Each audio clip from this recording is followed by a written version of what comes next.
Hi, నా పేరు Vinod. PVR dubbing academy ఇప్పుడు మనతో పాటు ఉన్నారు. కూకట్పల్లి నుంచి రాజేష్ గారు, సాఫ్ట్వేర్ ఇంజనీర్. రాజేష్ గారు నమస్తే అండి. నమస్తే సార్. అకాడమీ ఎలా తెలిసింది, ఎలా ఉన్నాయి క్లాసెస్? బోర్గా ఉన్నాయా లేకపోతే నేర్చుకోవాలని ఇంట్రెస్టింగ్ అనిపిస్తుందా? మీ అభిప్రాయాలు?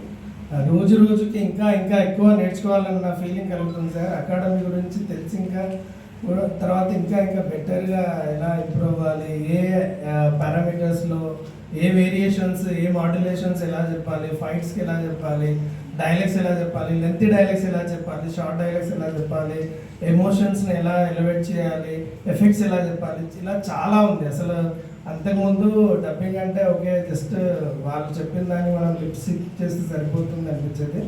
బట్ ఒక్కసారి పీవీఆర్లో వచ్చిన తర్వాత అసలైన వాయిస్ పవర్ తెలిసింది సార్. థ్యాంక్ యూ రాజేష్ గారు. కాబట్టి రాజేష్ గారు ఫ్యూచర్లో ఒక మంచి వాయిస్ ఆర్టిస్ట్ అవుతారని ఖచ్చితంగా ఎంతో మంది వెళ్ళారు. అలాగే రాజేష్ గారు కూడా జాబ్ చేస్తూనే వర్క్స్ చేస్తారని, ఈ సినిమా ఇండస్ట్రీలో ఒక స్థానాన్ని సంపాదించుకుంటారని కోరుకుంటూ నేను Vinod, PVR dubbing academy. Thank you very much sir. Thank you sir.